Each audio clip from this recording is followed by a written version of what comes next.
Hello, and thank you for watching my presentation. My book is Nelson Mandela's Long Walk to Freedom. And here's a look at our table of contents.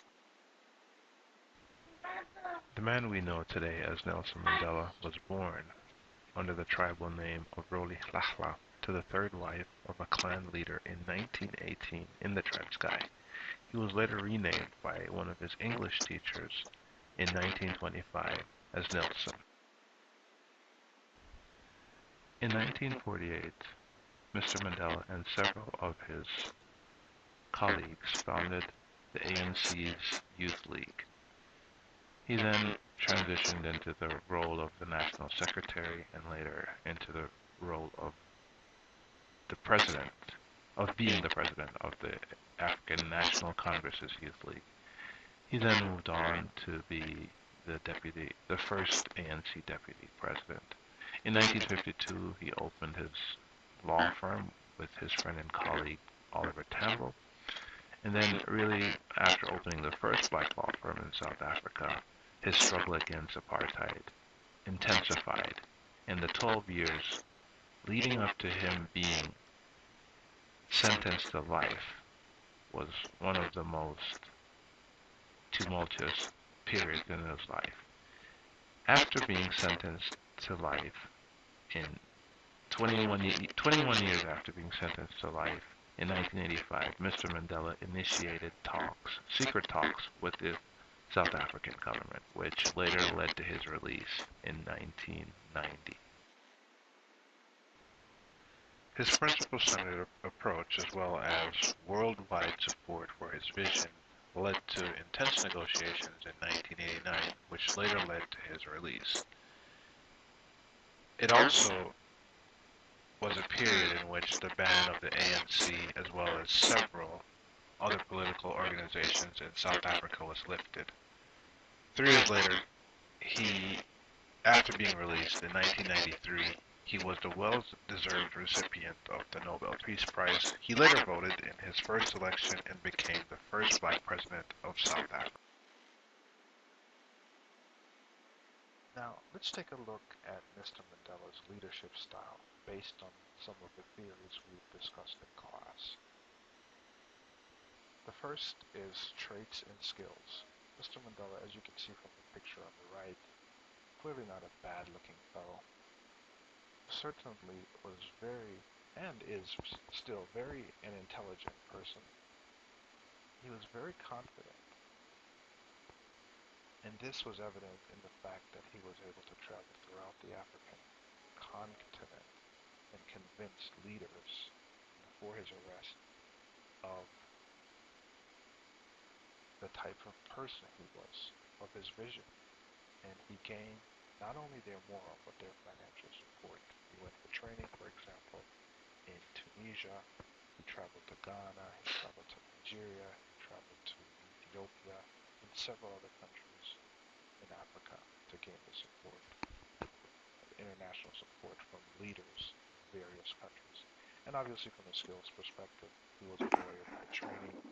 He had exceptional people skills. He understood the concept of the vision in the struggle against racial inequality.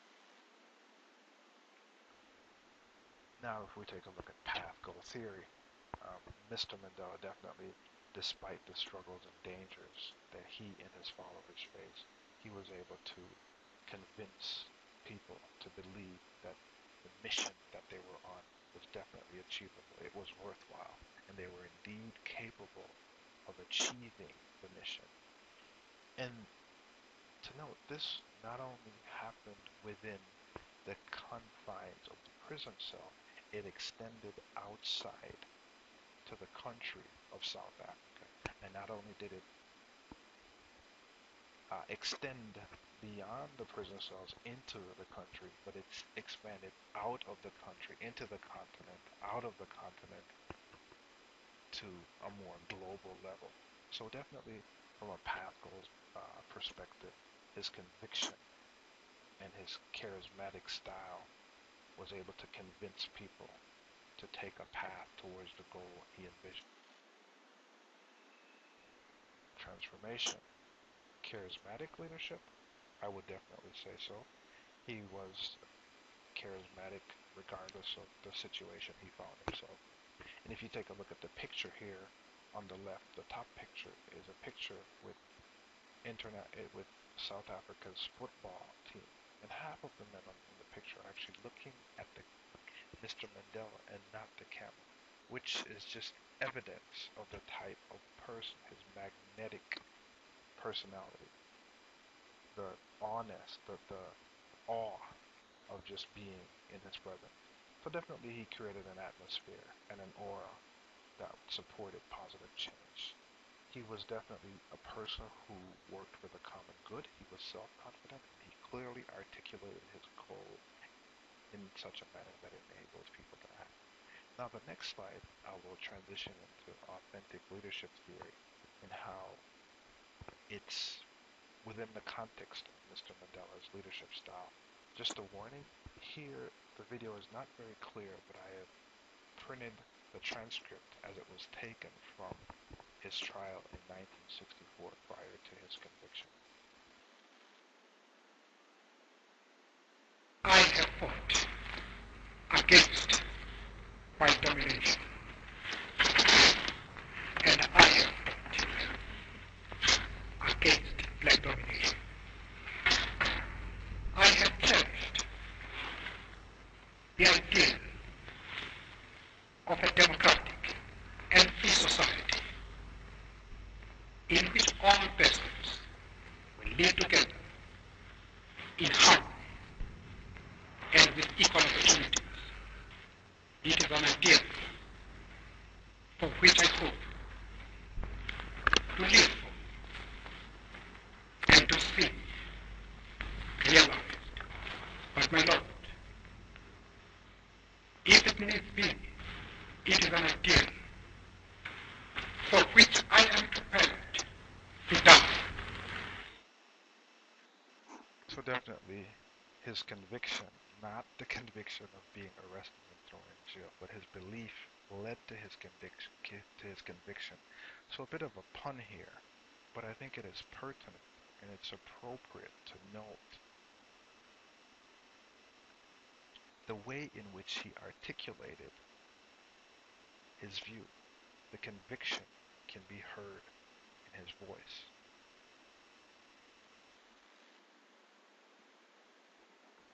And here's another slide in looking at his authenticity. He was definitely a resilient person, or is still definitely a resilient person. And as his name, Roli Hlahla in Hausa and Kausa, the meaning of which is a troublemaker, it shows here that the picture here depicts his and his colleagues' fists pumping. And this picture was taken directly after his conviction at the trial. And it shows very clearly that this was a man who was willing to give up anything for the sake of his goal. Definitely, I would say that's authentic.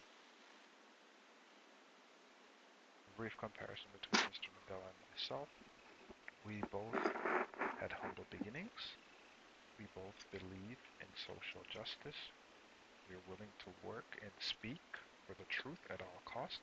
And our country at some point was colonized by Europe, which I think shaped our view and our work from a social justice perspective. In no way am I comparing myself to Mr. Mandela, but these were some of the things that I thought we had in common.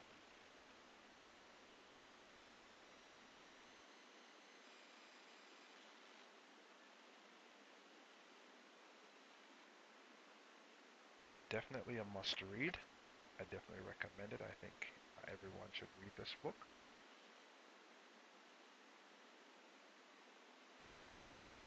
Thank you very much for watching my presentation, and I hope you've enjoyed it. I look forward to watching, listening to, or reading yours and enjoying it as well. Thank you.